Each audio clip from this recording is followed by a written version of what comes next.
ప్రశాంతంగా దేన్నైనా విని యాక్సెప్ట్ చేసి దాని తమ పరిష్కారం కనుక్కుంటూ ప్రశాంతకరమైనటువంటి మాటలు మాట్లాడుతూ మంచి మనసుతో అందరికీ అనుకూలంగా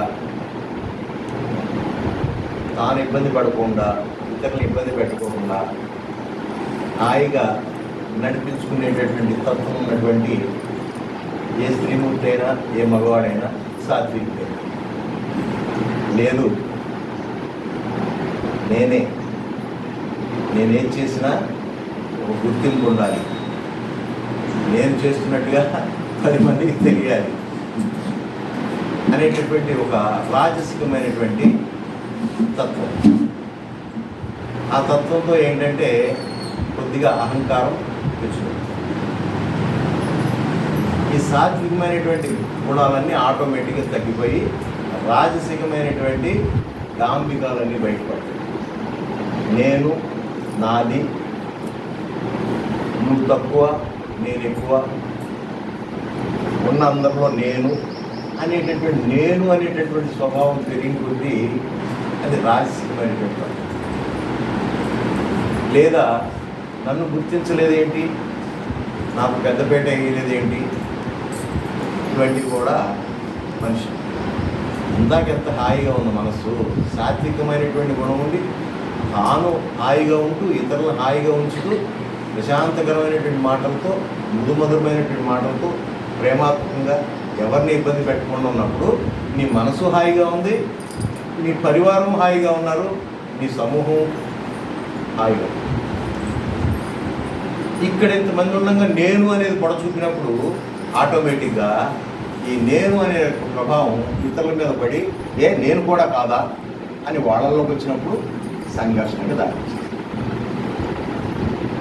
సరే, అందుకని సాత్వికమైనటువంటి విషయాలు సాత్వికమైనటువంటి భావనలు పెంచుకోకపోతే రాజసికమైనటువంటి భావనలు పెరిగిపోతాయి. ఈ రాజసికమైనటువంటి భావనలు ఎప్పుడైతే పెరిగిపోయినాయో మనుషులు పెంచేస్తారు కదా. ఇది బాగా పెంచు పెరిగిన తర్వాత తామసికమైనటువంటి గుణం ఏర్పడదు. నేను కాదు, నేనే. This is the difference.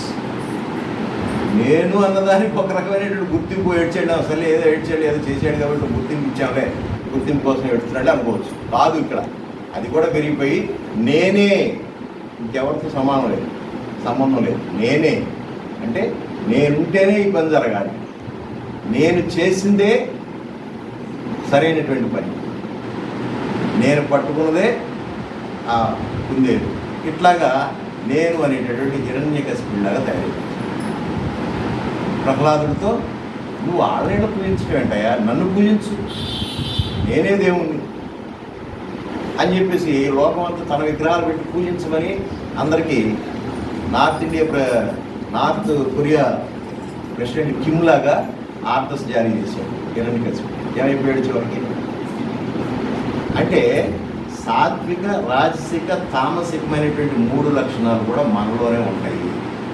అయితే ఏది ఎక్కువగా ఉంది, ఏది మనం తగ్గించుకోవాల్సినటువంటి అవసరం ఉంది, ఏది పెంచుకోవాల్సినటువంటి అవసరం ఉంది, ఏది తుంచుకోవాల్సినటువంటి అవసరం ఉన్నది అనేది తెలుసుకుంటమే జ్ఞానం. ఎందుకంటే ఏం లేదు, అంటే మనం తెలుసుకుంటమే జ్ఞానం. అటువంటి జ్ఞానానికి ఉపయోగపడేటటువంటిది ఏమిట్రా, దేంతో ఆలోచిస్తాం ఈ జ్ఞానం అంతా అంటే మనసుతోనే కదా. మనసే మార్గం, మనసు తప్ప ఇంకా ఏమీ లేదు. ఎంత ఎత్తు, ఎంత పొడుగు, ఎంత వెడల్పు ఉన్నా, ఎంత రెడ్గా ఉన్నా, ఎంత బ్లాక్గా ఉన్నా, ఎంత సంపదలు ఉన్నా, సరైన మనసు లేకపోతే ఏం ఉపయోగం లేదు. మనసే మార్గం. మనిషి మనసు ద్వారా మాత్రమే ఆ మాధవుడిని చేరుకోగలడు. ఆ మనసు ఎక్కడ ఉన్నది అని అంటే ఈ శరీర అవయవాలలో ఒక అవయవంగా ఉంది. పంచేంద్రియాలతో పాటు అది కూడా ఒకటి. కన్ను, ముక్కు, చెవి, నాలుక అనేటటువంటి ఇవి కర్మేంద్రియాలు, జ్ఞానేంద్రియాలు 10, మనసు, బుద్ధి, అహము అనేటటువంటి వీటన్నిటితో ఒక 21 తత్వాలతో అన్నమయ కోశం, మనోమయ కోశం అని రకరకాల కోశాలు, 5 కోశాలు ఉన్నాయి. అలాగే 5 ప్రాణాలు ఉన్నాయి. ఇవన్నీ కలిపితే మనిషి. వీటన్నిటికీ డ్రైవింగ్ ఫోర్స్ ఏదంటే మనసే. ఈ మనసు ద్వారా మాత్రమే మాధవుని చేరుకోవాలి. ఎవరా మాధవుడు? లోపల ఉన్నటువంటి ఆత్మ. మనలోనే ఉన్నటువంటి, మన బయట ఉన్నటువంటి, అంతటా వ్యాపించినటువంటి ఆ ఆత్మను కనుక్కోవటానికి, ఆత్మను దర్శించడానికి, ఆత్మ సాక్షాత్కారం చేసుకుంటానికి మన మనస్సునే ఉపయోగించుకోవాలి సాధనంగా. ఎట్లా ఉంది మన మనస్సు? మన మనస్సు ఎట్లా ఉందంటే విస్తారంగా ఎటుబడితే అటు వెళ్ళిపోతూ ఉంది. దాన్ని ఒక సూదిలాగా తయారు చేయాలి, ఒక గట్టి పొలుగులాగా తయారు చేసి దాని ద్వారా తవ్వుకుంటూ వెళితే ఆత్మ సందర్శించుకోవాలి. కానీ ఇది చూస్తే దీనికి ఒక ఆకారం లేకుండా పోయింది మనసు. ఏ ఆలోచన వస్తే ఆ ఆలోచనకి తగ్గట్టుగా తయారైపోతుంది మనసు. మీ బాడీలో హార్ట్ ఎక్కడుంది అంటే చూపించవచ్చు, డాక్టర్ గారితో కోసి మరి బయటికి తీసుకుపెట్టచ్చు. లంగ్స్ ఎక్కడ ఉన్నాయంటే చూపెట్టవచ్చు. అట్లా ప్రతి ఆర్గాన్ని చూపెట్టవచ్చు. కానీ నీ మనసు ఏదేనంటే మాత్రం చూపెట్టడానికి అసలు ఆర్గాన్ లేదు. బ్రెయిన్ అంటారు, బ్రెయిన్లో పుడుతున్నాయి. ఆ పుట్టినటువంటి వాటికి మాత్రం ఆలోచన, ఆకారం. ఒక ఆకారం ఉంటే ఇన్ని ఆకారాలు మన మనసు మూసుకోగానే, ఇట్లా కళ్ళు మూసుకోగానే మనకి ఇవ్వాల్సిన వాడు, మనకి రావాల్సినవి, మనకి పోవాల్సినవి ఇవన్నీ ఎందుకు గుర్తొస్తున్నాయి? వాడు ఆకారం గుర్తొస్తుంది, వాడు మాట్లాడిన మాటలు గుర్తొస్తున్నాయి, వాడు అన్న సౌండ్స్ అన్నీ ఇక్కడే వినపడుతుంటాయి. చూసారా? మనసు ద్వారా మాత్రమే ఈ కళ్ళు చూస్తున్నాయి, మనసు ద్వారా మాత్రమే ఈ చెవులు వింటున్నాయి, ఈ మనసు ద్వారా మాత్రమే రుచి తెలుస్తుంది. మనసు లేకపోతే అన్నీ ఉన్నా కూడా కోమాలో ఉన్నటువంటి పేషెంట్ టైప్ అయిపోతాం. కోమాలో ఉన్న పేషెంట్ కదులుతాడు, ఏదో అప్పుడప్పుడు కళ్ళు తెరుస్తాడు, మోస్తాడు, కానీ వాడికి ఇవెన్నో తెలియదు. ఇదంటే ఇదా మూడ ఏమీ చెప్పలేడు. అట్లా అన్నిటికీ మూలం మనస్సు. ఈ మనస్సుని ఇది ఒక రా మెటీరియల్ లాగా ఉంది. దీన్ని కరిగించి స్వర్ణకారుడికి మనం కనుక ఒక ముద్ద బంగారం ఇస్తే ముద్ద రూపంలో ఉన్నదాన్ని దాన్ని చక్కగా కరిగించి శుద్ధి దెబ్బలు కొట్టి చక్కగా దాన్ని వంచి మెల్ట్ చేసి మనం చెప్పినటువంటి ఆకారంలో దాన్ని మళ్ళించి దాన్ని ఒక చైన్ రూపంలో మనకు ప్రజెంట్ చేస్తున్నాడు. అబ్బా భలే ఉందరా, సూపర్గా ఉందరా అని అనుకుంటున్నాం కదా. ఆ చైన్లో ఉన్నది బంగారమే, ముద్దగా ఉన్నది బంగారమే. ఈ ముద్దగా ఉన్న బంగారానికంటే చైన్ రూపంలో ఉన్న బంగారమే మనకు ఆకర్షణీయం. అలాగే మన మనసు కూడా ముద్ద రూపంలో రకరకాల వాటిని అనేక రకాలుగా ఆలోచిస్తున్నటువంటి మనసుని చక్కటి ఆభరణంగా తయారు చేసుకునే మార్గమే ధ్యానం. ఇటువంటి ధ్యాన మార్గంలో మనం వాళ్ళకి వచ్చినాము. చూసారా? దీన్ని ఒక ఆభరణంగా తయారు చేసుకుంది. ఈ ధ్యానం అనేటటువంటి ద్వారా మనసుని ఒక ఆభరణంగా చేసుకుంది. ఈ ఆభరణాన్ని ఎవరికి ప్రజెంట్ చేయాలి? ఆత్మను ప్రజెంట్ చేయాలి.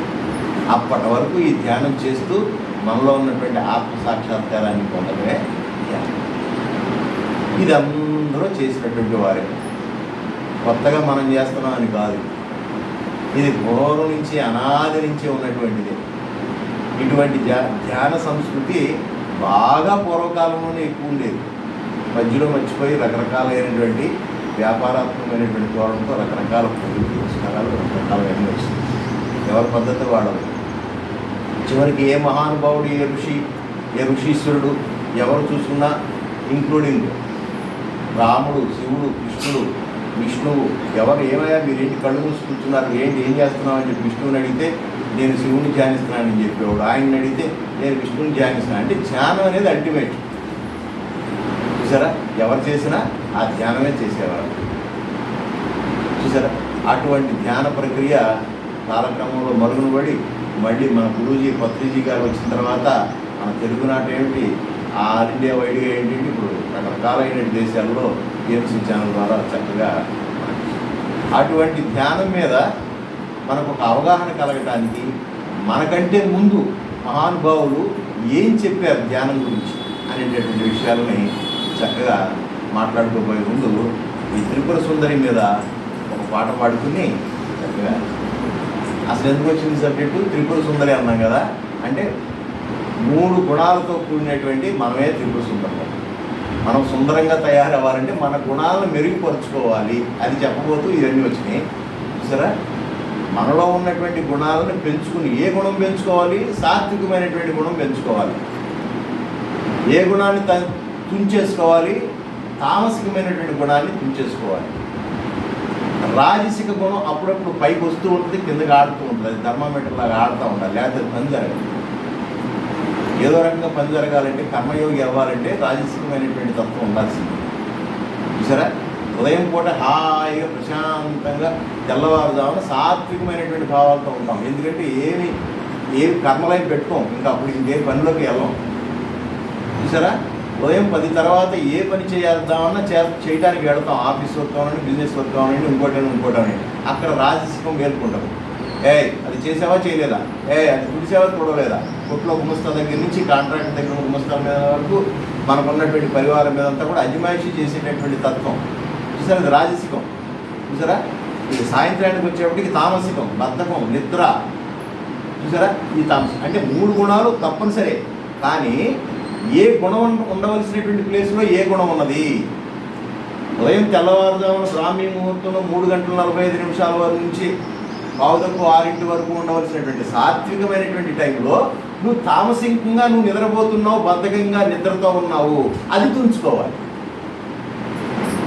రాత్రి 9 నుంచి తెల్లవారుజామున 4 వరకు ఉండవలసినటువంటి తామసికమైనటువంటి లక్షణం నిద్ర. అటువంటి టైంలో నువ్వు మెరుగుగా ఉండి ఫోన్లు చూస్తున్నావు, లేకపోతే ఎవరెవరితోనో చిట్ చాట్ చేస్తున్నావు, లేనిపోయిన సీరియల్స్ అన్ని చూస్తున్నావు తెల్లవారు. ఆ గుణాన్ని నువ్వు తగ్గించుకోవాలి. ఏ గుణము తక్కువ కాదు, ఎక్కువ కాదు, 3 గుణాలు కావాలి. ఏ గుణం ఏ సమయానికి ప్రవర్తించాలో ఆ గుణ ప్రకారం మనం ప్రవర్తించే విధంగా మనం మౌళ్ళు చేసుకుంటేనే జ్ఞానము. అటువంటి దానికి సాధనే ధ్యానము. ఇది కూడా ధ్యానంలో కూడా సాత్వికమైనటువంటి ధ్యానం అయి ఉండాలి.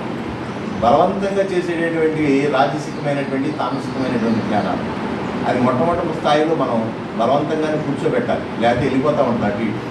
దాన్ని లాక్కొచ్చి మనం అనుకున్నాం కదా, మన ఇంటి దగ్గర కొత్తగా 2 కోడి దూడలు కొన్నాడు, బండి కట్టబోయాడు. బండి కిందకు వస్తాయా అవి, అటోటి లాగేస్తూ ఉంటుంది. రోడ్డు మీద నడుస్తాయా,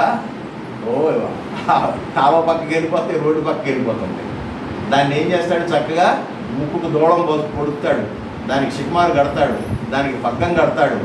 అవన్నీ దాన్ని జాగ్రత్తగా ట్రైనింగ్ చేసి కాడి కిందకి తీసుకొస్తాడు.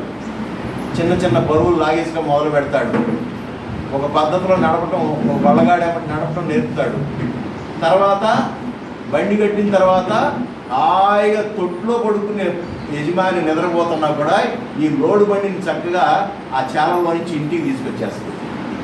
చూసారా, మొట్టమొదట పారిపోయిన ఈ గిత్తలే మనం ఏమి చెప్పుకోకుండా మన ఇంటికి దారి చెప్పకుండా మన చేలో నుంచి మన ఇంటికి తీసుకొచ్చేసినే లేవా? ఇదంతా దేని వల్ల సాగింది? ప్రాక్టీస్ వల్ల. అలాగే ధ్యానంలో కూడా అంతే. ఈ మొండి మనసు, ఈ మనసు అనేటటువంటిది పిచ్చి కోతి వంటిది. భగవాన్ శ్రీ సత్యసాయిబాబు చెప్పినట్టుగా మనసు కోతి వంటిదంట. Mind is a mad monkey అన్నాడు. మన మైండ్ మంకీ, కోతి వంటిది. పైగా దానికి పిచ్చి పట్టింది. అసలే కోతి, దానికి పిచ్చి పట్టింది, అది కళ్ళు తాగింది, పైగా నిప్పు తొక్కింది. ఇంకొంటుంది అసలు అది ఒక చోట. అటువంటిది మన మనస్సు. అటువంటి మనసుని 2 చేతులు 2 కాళ్ళు కట్టేసి దేహాన్ని దగ్గర పెట్టుకుని చక్కగా స్ట్రైట్గా కూర్చుని ఎక్కడెక్కడో పోతున్నటువంటి మనసు అంతా లాక్కొచ్చి ఈ లోపల మళ్ళీ డిస్టర్బెన్స్ స్పర్శల ద్వారా లేదా సౌండ్ల ద్వారా వచ్చేటటువంటి వాటి అన్నిటినీ మళ్ళీ అటు పోతున్నటువంటి మనసుని మళ్ళీ అక్కడ కట్ చేసి మళ్ళీ శ్వాస మీద ధ్యాస పెట్టి మళ్ళీ జాగ్రత్తగా ఒక చోటకు లాక్కొచ్చి ఏకీకృతం చేయటం అనేటటువంటిది ఎంత ప్రక్రియ చూసారా? ఇటువంటి ప్రక్రియని మనకి అలవర్చుకుంటే మన దేహేంద్రియ బుద్ధులన్నీ కూడా ఆత్మలో లీనమయ్యే వరకు కూడా ఈ ధ్యానం తప్పదు. అందుకని ధ్యానం అనేది అకేషనల్గా పండగలాగా అప్పుడప్పుడు చేసుకునేది కాదు, ఎప్పుడూ నిరంతరం చేసుకునేది. పండగ వచ్చినప్పుడు మాత్రమే పూజలు దులిపి, పండగ వచ్చినప్పుడు మాత్రమే పూజా రూమ్ శుభ్రం చేసి, ఇంకా మనకు కొంత నయ్యం, కొన్ని పండుగలు ఎక్కువ ఉన్నాయి కాబట్టి అప్లోడ్ చేస్తాం. కొంతమందికి అయితే ఒకే పండుగ ఆనాడికి మాత్రమే. అట్లా కాకుండా నిత్యం చేసుకునేటటువంటి ఈ ధ్యానంలో మనం అందరం కూడా త్రిపుర సుందరం అయిపోవాలి. అటువంటి త్రిపుర సుందరం మీద ఒక చక్కగా పాట పాడుకుని మహానుభావులు ఏం చెప్పారు 2 నిమిషాల తర్వాత మాట్లాడుకుని త్రిపుర